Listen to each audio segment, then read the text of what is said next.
നാം ഒക്കെ നമ്മുടെ വീട്ടിൽ ആ വീട്ടിലേക്ക് കയറുന്നവരാണ്. കാരണം വീട്ടിൽ നിന്ന് പുറത്തു പോയി കഴിഞ്ഞാൽ വ്യത്യസ്ത ആവശ്യങ്ങൾക്ക് നമ്മൾ വീട്ടിൽ നിന്ന് പുറത്തേക്ക് പോകും. അതിനുശേഷം നമ്മൾ വീട്ടിലേക്ക് കയറുമ്പോൾ മഹാഭൂരിപക്ഷം ആളുകളും വീട്ടിലേക്ക് കയറുമ്പോൾ സലാം പറയാറില്ല. പലപ്പോഴും മറ്റുള്ളവരുടെ വീട്ടിലേക്ക് പോകുമ്പോൾ സലാം പറയുന്ന ആളുകൾ സ്വന്തം വീട്ടിലേക്ക് കയറുമ്പോൾ സലാം പറയാറില്ല. കാരണം ഭാര്യയ്ക്ക് സലാം പറയുക, മക്കൾക്ക് സലാം പറയുക, മാതാപിതാക്കൾക്ക് സലാം പറയുക, അതൊക്കെ എന്തോ ഒരു കുറച്ചിലുള്ള ഒരു കാര്യമായി, ഒരു ഹയാഇന്റെ ഒരു ലജ്ജയുള്ള കാര്യമായി പലരും കരുതുന്നു. എന്നാൽ അങ്ങനെ സലാം പറയാതിരിക്കുന്നതിലൂടെ നമ്മൾ നഷ്ടപ്പെടുത്തുന്നത് വളരെ വലിയ നന്മകളാണ്. നിങ്ങൾ നോക്കൂ, പരിശുദ്ധ ഖുർആനിലെ സൂറത്തുൻ നൂറിലെ 61-ാമത്തെ ആയത്തിൽ അല്ലാഹു സുബ്ഹാനഹു വ തആല പറയുന്നു, ഫഇദാ ദഖൽതും ബുയൂതൻ, നിങ്ങൾ വീടുകളിലേക്ക് പ്രവേശിക്കുമ്പോൾ, അത് ഏത് വീടാകട്ടെ, നമ്മുടെ വീടാണെങ്കിലും ശരി, മറ്റുള്ളവരുടെ വീട് ആണെങ്കിലും ശരി, ഫഇദാ ദഖൽതും ബുയൂതൻ, നിങ്ങൾ വീടുകളിലേക്ക് കയറിയാൽ, ഫസല്ലിമു അലാ അൻഫുസിക്കും, നിങ്ങൾ നിങ്ങളുടെ മേൽ സലാം പറയുക. ഇവിടെ നിങ്ങളുടെ മേൽ എന്ന് പറഞ്ഞാൽ നാം ഈ പറയുന്ന സലാം പറയുന്ന ആൾക്കും അതിൻ്റെ ഖൈറ് ലഭിക്കുന്നതാണ്. അതേപോലെ തന്നെ ആ വീട്ടിലുള്ളവർക്കും. പിന്നെ സത്യവിശ്വാസികൾ ഒരൊറ്റ നഫ്സ് പോലെയാണല്ലോ, എല്ലാവരും ഏകോദര സഹോദരങ്ങളുമാണ്. അതുകൊണ്ടാണ് ഇവിടെ നിങ്ങൾക്ക് തന്നെ സലാം പറയുക എന്ന് പറഞ്ഞാൽ, ഒരു വിശ്വാസി മറ്റൊരു വിശ്വാസിക്ക് സലാം പറഞ്ഞാൽ അത് മൊത്തത്തിൽ ആ സമൂഹത്തിന് ഒന്നടങ്കം ലഭിക്കുന്ന ഖൈറിൽപ്പെട്ടതാണ്. അതുകൊണ്ടാണ് ഇവിടെ പ്രത്യേകം അങ്ങനെ പറഞ്ഞത്, ഫസല്ലിമു അലാ അൻഫുസിക്കും, നിങ്ങൾ നിങ്ങളുടെ മേൽ സലാം പറയുക. കാരണം വിശ്വാസികളെല്ലാം ഒന്നാണ്. ആ സലാമിന്റെ പ്രത്യേകത എന്താണ്? തഹിയ്യത്തൻ മിൻ ഇൻദില്ലാ, അല്ലാഹു സുബ്ഹാനഹു വ തആലയുടെ അടുക്കൽ നിന്നുള്ള അഭിവാദ്യമാകുന്നു അത്. നോക്കൂ നിങ്ങൾ, അഭിവാദ്യ വാചകങ്ങൾ എമ്പാടുമുണ്ട്, പല ഭാഷയിലും പല രൂപത്തിലുമുണ്ട്. എന്നാൽ അസ്സലാമു അലൈക്കും വറഹ്മത്തുള്ളാഹി വബറകാതുഹു എന്ന ഇസ്ലാമിലെ തഹിയ്യത്ത്, ഇസ്ലാമിന്റെ അഭിവാദ്യം എന്ന് പറയുന്നത്, അതിന്റെ പ്രത്യേകത അത് അല്ലാഹു സുബ്ഹാനഹു വ തആലയിൽ നിന്നുള്ളതാണ്. അല്ലാഹു സുബ്ഹാനഹു വ തആല പഠിപ്പിച്ചതാണ്. അത് മലക്കുകളുടെ അഭിവാദ്യ വാക്കുകളാണ്, സ്വർഗവാസികളുടെ അഭിവാദ്യ വാചകങ്ങളാണ്. മാത്രമല്ല അസ്സലാം എന്നുള്ളത് അല്ലാഹു സുബ്ഹാനഹു വ തആലയുടെ പേരുകളിൽപ്പെട്ട ഒരു പേരുമാണ്. അതുകൊണ്ടാണ് സലാമിനെ കുറിച്ച് പറഞ്ഞിടത്ത് അല്ലാഹു സുബ്ഹാനഹു വ തആല പറഞ്ഞത് തഹിയ്യത്തൻ മിൻ ഇൻദില്ലാ, അല്ലാഹുവിന്റെ അടുക്കൽ നിന്നുള്ള അഭിവാദ്യമാണത്. അപ്പോൾ അതിന്റെ മഹത്വം എത്രയായിരിക്കും? മാത്രമല്ല മുബാറകതൻ, അത് അനുഗ്രഹീതമായ ഒരു അഭിവാദ്യമാണ്. അതിൽ ബറക്കത്തുകളുണ്ട്. ഇത് പറയുന്ന ആൾക്കും കേൾക്കുന്ന ആൾക്കും ബറക്കത്ത് ലഭിക്കും, ആ വീട്ടിലുള്ളവർക്ക് ബറക്കത്ത് ലഭിക്കും. സലാം വ്യാപിപ്പിക്കുന്നതിലൂടെ വീട്ടിലും നാട്ടിലും സമാധാനവും ശാന്തിയും ബറക്കത്തും ഉണ്ടാകും. അതുകൊണ്ടാണ് ഇസ്ലാം സലാം വ്യാപിപ്പിക്കുവാൻ പ്രത്യേകമായി പ്രോത്സാഹിപ്പിക്കുന്നത്. നബി സല്ലല്ലാഹു അലൈഹി വസല്ലമ സലാം വ്യാപിപ്പിക്കുവാനും അത് പ്രചരിപ്പിക്കുവാനും അതിൽ ധാരാളം ഖൈറുകളുണ്ട് എന്ന് നബി സല്ലല്ലാഹു അലൈഹി വസല്ലമ പഠിപ്പിച്ചിട്ടുണ്ട്. സലാമിനെ കുറിച്ച് പറഞ്ഞിടത്ത് അല്ലാഹു സുബ്ഹാനഹു വ തആല പറഞ്ഞത് തഹിയ്യത്തൻ മിൻ ഇൻദില്ലാ, അല്ലാഹുവിന്റെ അടുക്കൽ നിന്നുള്ള അഭിവാദ്യമാണത്. അപ്പോൾ അതിന്റെ മഹത്വം എത്രയായിരിക്കും? മാത്രമല്ല മുബാറകതൻ, അത് അനുഗ്രഹീതമായ ഒരു അഭിവാദ്യമാണ്. അതിൽ ബറക്കത്തുകളുണ്ട്. ഇത് പറയുന്ന ആൾക്കും കേൾക്കുന്ന ആൾക്കും ബറക്കത്ത് ലഭിക്കും, ആ വീട്ടിലുള്ളവർക്ക് ബറക്കത്ത് ലഭിക്കും. സലാം വ്യാപിപ്പിക്കുന്നതിലൂടെ വീട്ടിലും നാട്ടിലും സമാധാനവും ശാന്തിയും ബറക്കത്തും ഉണ്ടാകും. അതുകൊണ്ടാണ് ഇസ്ലാം സലാം വ്യാപിപ്പിക്കുവാൻ പ്രത്യേകമായി പ്രോത്സാഹിപ്പിക്കുന്നത്. നബി സല്ലല്ലാഹു അലൈഹി വസല്ലമ സലാം വ്യാപിപ്പിക്കുവാനും അത് പ്രചരിപ്പിക്കുവാനും അതിൽ ധാരാളം ഖൈറുകളുണ്ട് എന്ന് നബി സല്ലല്ലാഹു അലൈഹി വസല്ലമ പഠിപ്പിച്ചിട്ടുണ്ട്. അതുമായി ബന്ധപ്പെട്ട കാര്യങ്ങൾ നമുക്ക് മറ്റൊരു ദർസിൽ സംസാരിക്കാം. അപ്പോൾ ചുരുക്കത്തിൽ അനുഗ്രഹീതമാണ് ഈ അഭിവാദ്യം, ധാരാളം ബറക്കത്തുകൾ അതിലുണ്ട്. മാത്രമല്ല ത്വയ്യിബത്തൻ, അത് വളരെ നല്ല ഒരു വാക്കുമാണ്, അനുഗ്രഹീതമാണ്. ത്വയ്യിബത്തൻ, നന്മ നിറഞ്ഞതാണ്, ഖൈറുകൾ നിറഞ്ഞതാണ്. അപ്പോൾ നാം ഒരു വീട്ടിലേക്ക് കയറുമ്പോൾ, അതേത് വീടാകട്ടെ, നമ്മുടെ സ്വന്തം വീടാണെങ്കിൽ പോലും, അതാണ് അലാ അൻഫുസിക്കും, നിങ്ങളുടെ മേൽ തന്നെ, അഥവാ നമ്മുടെ വീടാണ്, നമ്മുടെ കുടുംബമാണ്, നമ്മുടെ മക്കളാണ്, അവർ നമ്മൾ തന്നെയാണ്.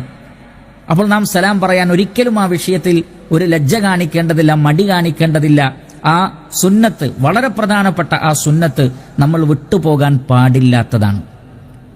അങ്ങനെ സലാം പറഞ്ഞാൽ സലാം പറഞ്ഞാലുള്ള നേട്ടങ്ങൾ എന്താണ്? ആ നേട്ടങ്ങളിൽ ചിലത് ഈ ആയത്തിൽ നിന്ന് തന്നെ മനസ്സിലാക്കാൻ സാധിച്ചു. കാരണം ഈ അഭിവാദ്യം ത്വയ്യിബത്താണ്. കാരണം അത് കേൾക്കുന്ന ആളുകൾക്ക് മനസ്സിൽ സന്തോഷമുണ്ടാകും, സമാധാനമുണ്ടാകും. കാരണം അൽ കലിമു ത്വയ്യിബിൽ പെട്ടതാണത്, നല്ല വാക്കുകളിൽ പെട്ടതാണ്. നല്ല വാക്ക് ആകാശലോകത്തേക്ക് ഉയർത്തപ്പെടും. ആ നല്ല വാക്കിലൂടെ വിശ്വാസികളുടെ മനസ്സിൽ സന്തോഷമുണ്ടാകും, ആഹ്ലാദമുണ്ടാകും, പോസിറ്റീവായ ചിന്തകളുണ്ടാകും, അവരുടെ ദുഃഖങ്ങളും പ്രയാസങ്ങളും നീങ്ങും. അതേപോലെ തന്നെ മുബാറക്കത്തൻ, അതൊരു അനുഗ്രഹീതമായ വാക്കാണ്, അഭിവാദ്യമാണ്. കാരണം അതിൽ ബറക്കത്തുണ്ട്, അതൊരു ദുആ കൂടിയാണ്. അള്ളാഹുവിന്റെ രക്ഷയും സമാധാനവും തേടുകയാണ്. ആ ദുആക്ക് ഉത്തരം ലഭിക്കും. ആ ദുആക്ക് ഉത്തരം ലഭിച്ചാൽ ആ വീട്ടിൽ അതേപോലെ തന്നെ ആ ആളുകൾക്കൊക്കെ ബറക്കത്തുണ്ടാകും.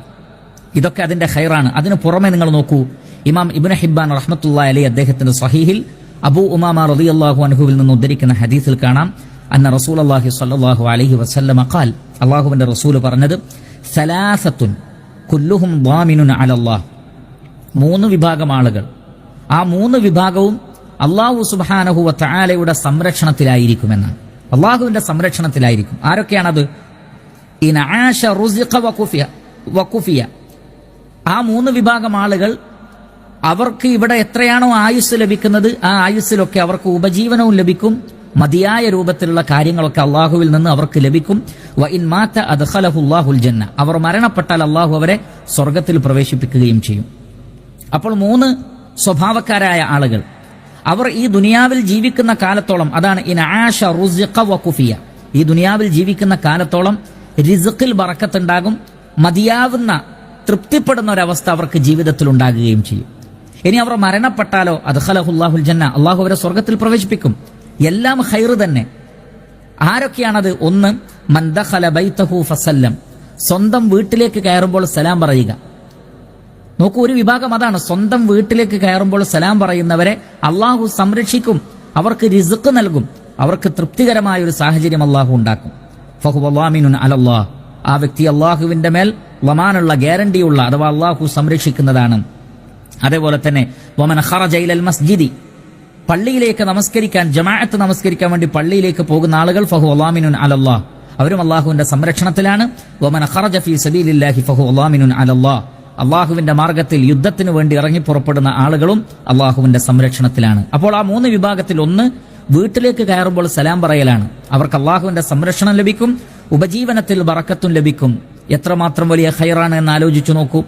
അതുകൊണ്ട് തന്നെ അനസ് ഇബ്നു മാലിക് റളിയല്ലാഹു തആല അൻഹു പറയുകയാണ്, ഇമാം തിർമിദി അദ്ദേഹത്തിന്റെ സുനനിൽ ഉദ്ധരിക്കുന്ന ഹദീസാണ്, ഖാല ലി റസൂലുള്ളാഹി സ്വല്ലല്ലാഹു അലൈഹി വസല്ലം, അള്ളാഹുവിന്റെ റസൂൽ എന്നോട് പറഞ്ഞു, യാ ബുനയ്യ, പൊന്നുമകനെ, ഇദാ ദഖൽത അലാ അഹ്ലിക്, നീ നിന്റെ വീട്ടുകാരിലേക്ക് പോകുമ്പോൾ, ഫസല്ലിം, നീ അവർക്ക് സലാം പറയണം, യകൂനു ബറക്കതൻ അലൈക വഅലാ അഹ്ലി ബൈതിക്, അങ്ങനെ നീ സലാം പറഞ്ഞാൽ അതിന്റെ ബറക്കത്ത് നിനക്കുമുണ്ടാകും, നിന്റെ കുടുംബക്കാർക്കും ഉണ്ടാകും, ഉമ്മാക്കും ഉപ്പാക്കും അതേപോലെ തന്നെ കുടുംബത്തിലെ മറ്റു അംഗങ്ങൾക്കുമെല്ലാം തന്നെ ആ ബറക്കത്ത് ലഭിക്കുന്നതാണ്. അപ്പോൾ വീട്ടിലേക്ക് കയറുമ്പോൾ സലാം പറഞ്ഞാൽ പറഞ്ഞ ആൾക്കും ബറക്കത്ത്, കേൾക്കുന്ന ആളുകൾക്കും ബറക്കത്ത്. കാരണം നമുക്കറിയാം, അസ്സലാം എന്നത് അല്ലാഹു സുബ്ഹാനഹു വ തആലയുടെ ഇസ്മാണ്. ഇസ്ലാം എന്ന് പറഞ്ഞാൽ തന്നെ സമാധാനവും ശാന്തിയുമാണ്. അസ്സലാം എന്നത് അള്ളാഹുവിന്റെ പേരാണ്. സുരക്ഷിതത്വവും സമാധാനവും നിർഭയത്വവും നൽകുന്നവനാണ് അല്ലാഹു സുബ്ഹാനഹു വ തആല. അതാണ് നാം അല്ലാഹുമ്മ അൻതസ്സലാം വ മിൻകസ്സലാം എന്ന് പറയുന്നത്. അള്ളാഹുവിന്റെ നാമം ഒരു വീട്ടിൽ ഉച്ചരിക്കപ്പെട്ടാൽ അതിന്റെ മറ്റൊരു പ്രത്യേകത, പിശാചുക്കൾ ആ വീട്ടിൽ നിന്ന് ഓടി അകലുമെന്നാണ്. കാരണം സ്വഹീഹായ ഹദീസിൽ വന്നിട്ടുണ്ട്, നമുക്ക് രാവിലെയും വൈകുന്നേരവും ചൊല്ലാനുള്ള ദിക്റിൽ തന്നെ അതിന്റെ ആശയമുണ്ട്. ബിസ്മില്ലാഹില്ലദീ ലാ യദുറു മഅസ്മിഹി ഷൈഉൻ ഫിൽ അർദി വലാ ഫിസ് സമാ വഹുവസ് സമീഉൽ അലീം. ബിസ്മില്ലാ, അല്ലാഹുവിന്റെ നാമത്തിൽ. എന്താണ് അല്ലാഹുവിന്റെ നാമത്തിന്റെ പ്രത്യേകത? അല്ലദീ ലാ യദുറു മഅസ്മിഹി, അല്ലാഹുവിന്റെ പേരിന്റെ കൂടെ ഒന്നും ഉപദ്രവിക്കുകയില്ല, ആകാശങ്ങളിലും ഭൂമിയിലുമുള്ള. അപ്പോൾ അള്ളാഹുവിന്റെ ഇസ്മ എന്ന് പറഞ്ഞാൽ ഉപദ്രവങ്ങളെ നീക്കുന്ന കാര്യമാണത്. ആ ഇസ്മ ഉച്ചരിക്കപ്പെട്ടാൽ അവിടെ അതിൻ്റെതായ ഖൈറാത്തുകൾ ഉണ്ടാകും, ബറക്കാത്തുകൾ ഉണ്ടാകും, പിശാചുക്കൾ അവിടെ നിന്ന് അകലുന്നതാണ്. ആ നിലക്ക് വീട്ടിൽ ഖൈറും ബറക്കത്തും ഉണ്ടാകും. കാരണം അസ്സലാം എന്ന് പറയുമ്പോൾ അത് അള്ളാഹുവിന്റെ ഇസ്മുകളിൽപ്പെട്ട ഒരു ഇസ്മുമാണ്. ആ നിലക്കെല്ലാമാണ് വീട്ടിലേക്ക് കയറുമ്പോൾ സലാം പറഞ്ഞാൽ അതിന്റെ ബറക്കത്ത് ലഭിക്കുന്നത്. ഇനി വീട്ടിൽ ആരുമില്ല, നമ്മൾ മാത്രമാണ് വീട്ടിലുള്ളത് എങ്കിൽ പോലും സലാം പറയാം, അസ്സലാമു അലൈക്കും എന്ന് തന്നെ പറയാം. അല്ലെങ്കിൽ ചില സ്വഹാബികളിൽ നിന്നും താബിഈങ്ങളിൽ നിന്നും സ്ഥിരപ്പെട്ടതുപോലെ അസ്സലാമു അലൈനാ വഅലാ ഇബാദില്ലാഹി സ്വാലിഹീൻ, ഞങ്ങളുടെ മേലും അല്ലാഹു സുബ്ഹാനഹു വ തആലയുടെ സാലിഹീങ്ങളായ എല്ലാ അടിമകളുടെ മേലും അല്ലാഹുവിന്റെ രക്ഷയും സമാധാനവും ഉണ്ടാകട്ടെ എന്നിങ്ങനെ പറയാവുന്നതാണ്. അപ്പോൾ വീട്ടിൽ ആളുകൾ ഉണ്ടെങ്കിലും ഇല്ലെങ്കിലും, ആളുകൾ ഉണ്ടെങ്കിൽ അസ്സലാമു അലൈക്കും വറഹ്മത്തുള്ളാഹി വബറകാതുഹു, അള്ളാഹുവിന്റെ ബറക്കത്തുകളും അള്ളാഹുവിന്റെ റഹ്മത്തും നിങ്ങൾക്കുണ്ടാകട്ടെ, അള്ളാഹുവിൽ നിന്നുള്ള പ്രത്യേക രക്ഷയും സമാധാനവും ഉണ്ടാകട്ടെ. വളരെ ബറക്കത്തുള്ള ഒരു പ്രാർത്ഥനയാണ്, ഒരു തഹിയ്യത്താണ്. അതിന് ഈ പറയപ്പെട്ട പോരിഷകളും നന്മകളും എല്ലാം ഉണ്ട്. ആരുമില്ലെങ്കിൽ അസ്സലാമു അലൈനാ വഅലാ ഇബാദില്ലാഹി സ്വാലിഹീൻ എന്ന് പറയാവുന്നതാണ്. അപ്പോൾ ഈ കാര്യം, ഇതിന്റെ ഒരു പ്രാധാന്യം മനസ്സിലാക്കി നമ്മൾ വീട്ടിലേക്ക് കയറുമ്പോൾ, സാധാരണ ആളുകൾ വീട്ടിലേക്ക് കയറുമ്പോൾ മറ്റു പലതും പറഞ്ഞുകൊണ്ട്, മറ്റു പല വിഷയങ്ങളും പറഞ്ഞുകൊണ്ടാണ് വീട്ടിലേക്ക് കയറുന്നത്. എന്നാൽ നമ്മൾ ബിസ്മില്ല എന്ന് പറഞ്ഞുകൊണ്ട് വീട്ടിലേക്ക് കയറണം. നബി സല്ലല്ലാഹു അലൈഹി വസല്ലം പറഞ്ഞത് ബിസ്മില്ല എന്ന് പറഞ്ഞാൽ പിശാച് പിന്നെ നിങ്ങളുടെ കൂടെ വീട്ടിലേക്ക് കയറില്ല.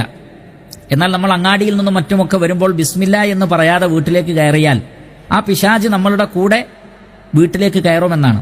അപ്പോൾ വീട്ടിലേക്ക് കയറുമ്പോഴും ഭക്ഷണം കഴിക്കുമ്പോഴും വസ്ത്രം അഴിച്ചു വെക്കുമ്പോഴും ഒക്കെ ബിസ്മില്ല എന്ന് പറയണം. അതോടൊപ്പം വീട്ടിലേക്ക് കയറുമ്പോൾ ബിസ്മില്ല എന്ന് പറഞ്ഞിട്ട് അസ്സലാമു അലൈക്കും വറഹ്മത്തുള്ളാഹി വബറകാതുഹു എന്ന് പറഞ്ഞുകൊണ്ടാണ് നമ്മൾ വീട്ടിലേക്ക് കയറേണ്ടത്. ഒരുപാട് ബറക്കത്തുകൾ ഈ ലോകത്തും പരലോകത്തും നമുക്കതിനാൽ ലഭിക്കും. നാളെ സ്വർഗ്ഗലോകത്ത് പ്രവേശിപ്പിക്കപ്പെടാൻ പോലും വീട്ടിലേക്ക് കയറുമ്പോൾ സലാം പറയൽ കാരണമായി തീരുമെന്ന് നബി സല്ലല്ലാഹു അലൈഹി വസല്ലം പഠിപ്പിച്ചിട്ടുണ്ടെങ്കിൽ വളരെ വലിയൊരു പുണ്യകർമ്മമാണത്. ഈ ഫളായിലുകൾ ഒരിക്കലും നമ്മൾ നഷ്ടപ്പെടുത്തരുത്. അല്ലാഹു സുബ്ഹാനഹു വ തആല നാം ഏവരെയും അനുഗ്രഹിക്കട്ടെ.